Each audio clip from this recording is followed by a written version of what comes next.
Welcome to What's Tea with MJ. I'm your host, MJ. I'm L. I just be here. I have opinions. All right, today we are kind of not doing something different, but talking about a different topic. Something that's not really talked about that often. That L has dug up some info on us. Take it away. All right, well, that works. We had a heck of an interview with Bunka Crazy. Give it up, give it up. He Yeah, did great. one time for you. And of course that he's a very funny guy and quite entertaining. But that got us thinking about the concept of comedy and rap and hip hop and how it all ties together in this black sphere that we got here. So to get started, we'll talk about Def Comedy Jam, Def Comedy. Its connection with hip hop is rather direct. It was started by uh, Stan Lathan, What's his name? and Russell Simmons. Yeah, that one. That's the one we care about. Russell Simmons is also one of the co-founders of Def Jam Records, a seminal hip hop label that's been going on for at this point 40 some odd years. 1 million years. All your favorite rappers were signed in Def Jam. And whatnot. The LL Cool J's, the Kanye's, the Ludacris, the Starface, DMX, Ja Rule, you name them, they was on Def Jam at some Basically, point. they was a rapper factor. They was just making 3D print them.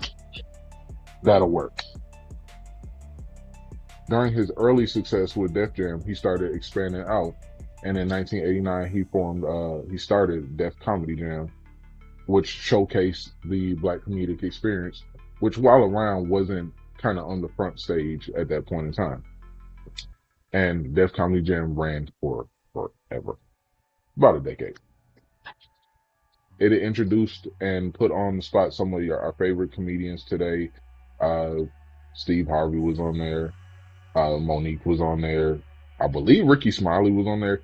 If they are a established comedian in today's time, more than likely you get heard about them 30 years ago on Def Comedy Jam. A big name, if you will. There you go. Now, that also brings to light a different connection between hip hop and comedy, and that is rappers who are comedians or who delved into comedy. And the big one for that would be that most people are aware of is Nick Cannon. Now, Nick Cannon, you might know him as a child star. He's Nick from Nick. He was on all the Nickelodeon stuff. Ah, But love him basketball. Right? no, Love Don't Cost a Thing. Whatever. Those two very different movies. Okay. Anyway, so Nick Cannon is also a rapper. Like, we might not be the biggest Nick Cannon rapper fans, but he's a rapper comedian. Don't not too much on Oh, not too much on the guy. oh. He's a good guy. What? That was music. I'm just saying, not too much on it. Not too much on it. We're more aware of him though from Wild 'N Out. Came out roughly 20 years ago. It's hard to believe, but Wild 'N Out has been on since '05, '06, '07, somewhere in that range. Been on for a smooth 2 decades. That is crazy. And in the course of Wild 'N Out, Nick Cannon has also featured both rappers and comedians in the head-to-head and back and forth in all the battles, testing out the individual skills and how they complement one another. Because this Atlanta, we're going to start with our guy, DC Young Fly. Hey, what's up, Krim? What high school girl? They, there you go. West Side Atlanta. Most people don't know of him as a rapper, but you can find his stuff on Spotify. The boy be spitting. He nice with it, but he is hilarious. You may be aware of him for 85 South Show with Chico Beans, Carlos Miller, who were two. Wow. Well, yeah, more Wild 'N Out. Oh, Who were also two of the standouts from Wild 'N Out during their tenure. how much? Um, Also featured on the show was Cat Williams. Cat Williams was like a featured player, if you will, for the first couple of seasons.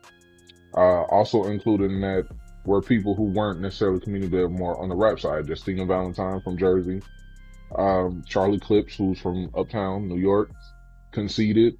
All of these guys have uh are rappers who kind of put their stamp on the Wild 'N Out stage, if you will. One of the ones that, excuse me, comes to mind though is an established comedian who was established when he was on Wild, before he got on Wild 'N Out, D-Ray Davis. D-Ray Davis? Or was it D-Ray? Continue. Yes. Anyway, I'm not trying to. Okay. In any case, D-Ray ties to hip hop go a little bit deeper than the Wild 'N Out. If you remember the College Dropout album by Kanye, he was the featured voice in the skits and on Late Registration. Yep. I wish I could remember the name of the skit, but any skit, I can't. It's going right here. I'm about to say. There you go. But in Good Morning, Mr. West, on Late Registration, Broke Five Jokes. Yep. Sally. Hey, Sally. And yeah, D-Ray was within the first couple albums because they're both from Chicago, obviously. But there was the ties to comedy therein. Also, in that same vein, can't forget about one of my favorite albums was Big Sean's Detroit 2, which was essentially narrated and streamed through. Y'all know what word I'm looking for. Yeah. By Dave Chappelle. Dave Chappelle is the featured voice throughout the album. Oh, wait. Interesting. Yeah. And because the tie to black comedy and black music goes so deep, you know, oftentimes they were featured on stages together during like the vaudeville era and all of that. You know, when we was over there and other folks was over there. So we performed together, we built camaraderie through music and comedy. That also brings to mind the concept of comedians being featured in rappers' videos. Jesse Banks was just a violation with Lil Baby. Yes, he was. And I can't forget about my guy Duval. Duval was in all of them T.I. videos. I first heard about Duval in the 24 video, 23 years ago. We're only 2 years apart.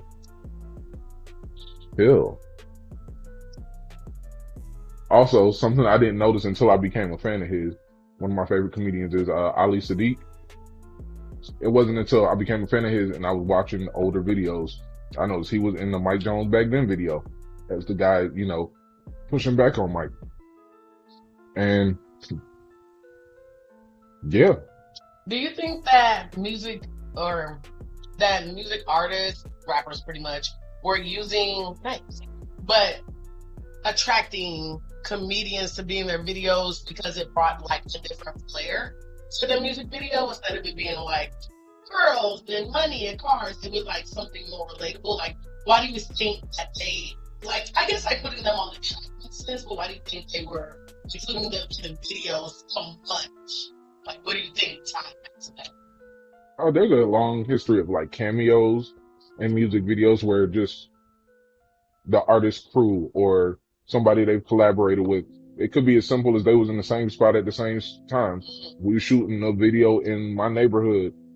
You know, somebody walked through, you get a spot. But so some of that is, if they're coming up around the same time and they're from the same area, again, back to the Ali Sadiq and Mike Jones, they both from Houston. Yeah. Jesse Banks and Lil Beck, they both from the A. Yeah. Different sides, must be two sides, but it's the. Yeah, like they're kind of building their fan base at the same time as the cross polymerization that, you know, people see me in your video, they're going to pay more attention to me. They see you in my video, they're going to pay more attention to you. Yeah. It's no different really than like a feature on the song. also has something to do with like kind of like how you said, just like tossing it, but opening doors, right? Like Friday is a music video, a movie, a song, like Cat Williams did the movie within the music video. I like it's all a thing, and I think kind of like what you were saying is about building that foundation. When back in the day, all we have is us. We have to do our own comments, our own music, our own songs. So it doesn't matter if you rap or sung or did comedy or acting. It can all go hand in hand. At the same time, it's still kind of like or I'm rapping and he's a comedian in the video. Like it's not taking like you said one from the other. And I think that's become a big influence to this day. I mean, this probably goes on way back in the silent movie days that we just don't know nothing about. I mean, that's fair. But I do appreciate the point that you brought up with Friday, right? Movies featuring rappers that also featured comedians coming up. In the first Friday, Chris Tucker. What up, Eagle? Eastside, all day. Columbia High. Don't disrespect. The second Friday featured Mike Epps. Can't forget him. Starring his own right. And the third Friday also featured Mike Epps. But that's how I was introduced to Cat Williams. That's the first time I saw him. And then we go back a little bit further. The movie House Party, Kid and Play, featured Martin Lawrence. Before the Martin show, I think he was hosting Def Comedy Jam to circle it all back. But yeah, they all kind of, Kid and Play was on the come up, Martin was on the come up, all featured together. And that's not even to mention the various, I can't even think of names, but there were tons of comedians featured on Fresh Prince of Bel-Air and Martin for that matter. So, there's a whole history of us using each other's platforms and talents to cross fan bases, bring it out. Who's that guy? He's with the guy with the bars. He kind of funny. Yeah. I think it also gives artists a way to be all three. Like take Queen Latifah.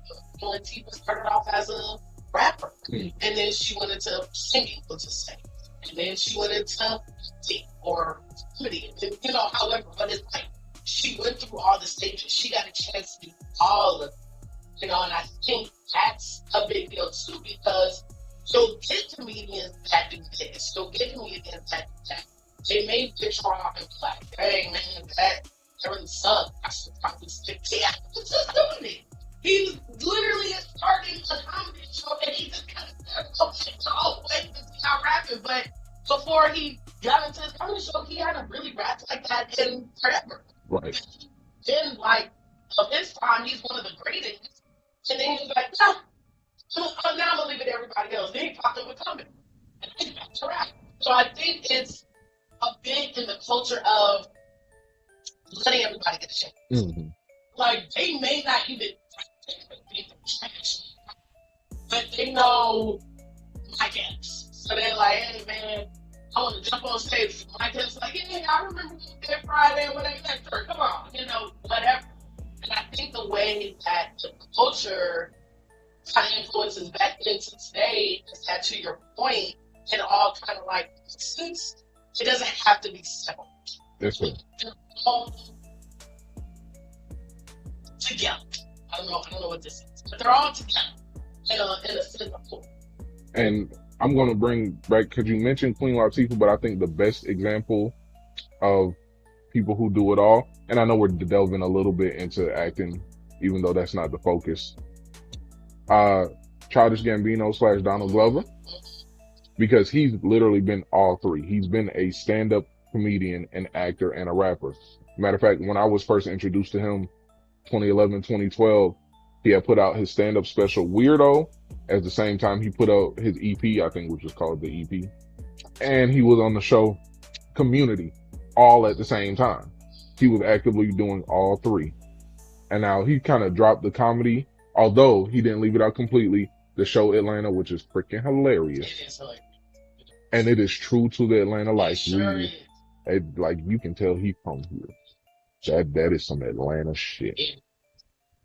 But even then he maintained a mix of all three. The comedy, the music, and the acting, of course, wrapped in the culture of the city.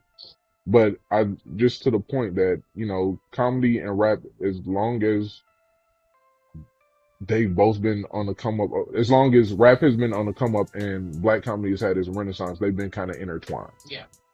It's only really with older comedians, guys who are a little bit beyond the pale for hip hop, that they don't really mesh like that.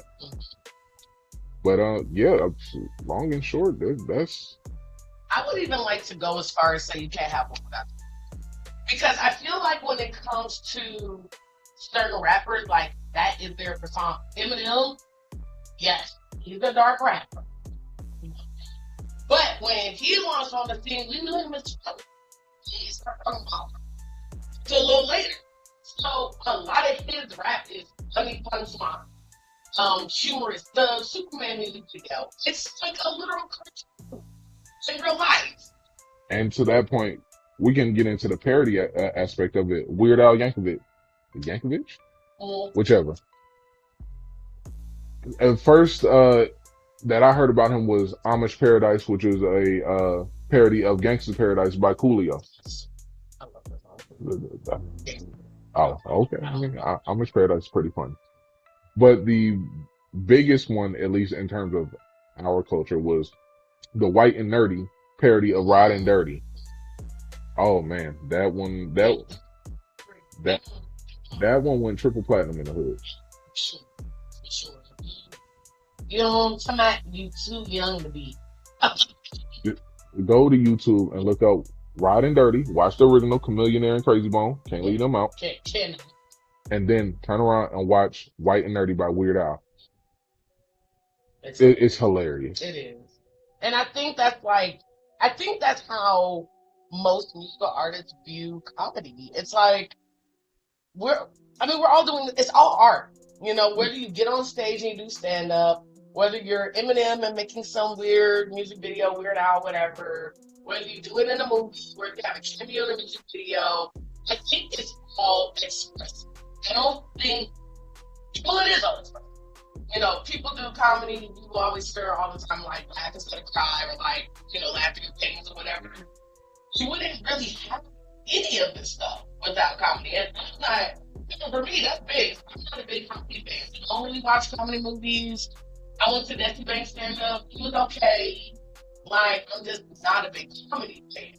But I do recognize that when the two worlds come together in, music and comedy, or movie and music, that's like mind blowing. Because you start thinking about the collaborations that you never know you needed, even like Desi Banks has been in a few music videos. It's just like seeing your cousin get the shine they finally deserve type thing. And I think it really is like, it's bigger. It's bigger than, oh, you rap, oh, you sing, oh, you dance, oh, you whatever. Even when it comes to like dance, there's comedy and dance. I think it's all just one thing. I think it's all just artistry. I don't think it's like, I'm a rapper, that comedy shit's not cool. Oh, I'm a comedian, that rap shit is lame. Like, I think it's all one big. That's fair. There is something that's not directly related, but the comedian Josh Johnson, I think he's hilarious. His breakdown of the Drake versus Kendrick beef will have you rolling, because he explains it in a way that white people understand. And just the way he has to break it down so they understand the cultural nuance, hilarious, Josh. And he does that for a lot of rap stuff. So check that out, Josh Johnson. But that's a good point, though. Even when it's like serious, right? Like when there's bees, did a lot. Okay. When things happen, leave it up to a comedian. SNL, leave it up to a comedian to bring out the truth in a music battle, the truth in the truth in certain things, and it's like we don't. I'm gonna laugh at it because it's serious, but it's like, I don't think that speaks to their skill level, because Because how do you take something that serious and heavy and make it hilarious? Yeah, that takes real talent, and that had to be cultivated. Like you're not. You could be born with some talent for making people laugh, but that has to be cultivated. You've been training and practicing that, in much the same way that if you listen to your favorite artist's first song, you're like, "This is garbage." I don't care who your favorite artist is. That first song is awful, but they cultivated their craft, and I think they can see in one another that you worked to get to this point. That you didn't take the elevator, you took the stairs. So there's a kinship there, that kind of exists beyond their shared black experience. Because, black people ain't a monolith. We all live different black lives. But until we get on a post on Instagram that has something to do with a black person, like, do we all live the same life? Fair. Fair. Very fair. Fair though. It's like we said, it's just kind of life of the world. It's like, yeah, Lil Baby and Yes are both from Atlanta. They're from different parts. They did different things. They went different routes, yet they still came together. They both did the work. And yet it still makes sense. It's not like Lil Baby is like, NF doing, if you didn't watch that episode, go back. You know what I'm talking about. It was last week's episode. Lil Baby ain't like NF, you know what I'm saying? Where he just dark, I can't see that to make something like that. But it makes sense for the collaboration. It makes sense for the culture. And at the end of the day, all of this is still urban culture, so they're building their own music, comedy, whatever. They're building it all the same.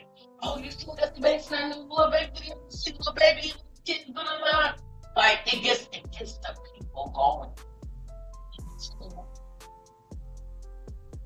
Good.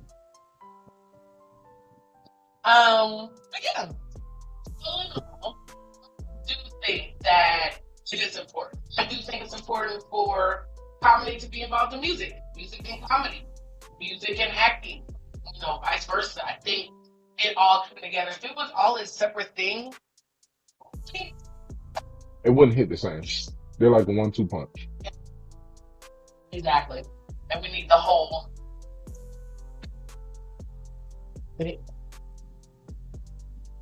Don't get in no fights.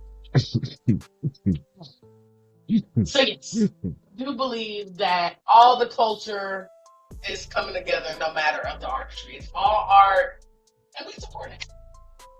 We love to see it. We're here for it. Thanks for joining us, guys. Catch us next week for a new, fresh episode, fresh guest, and more tea. Have a good night.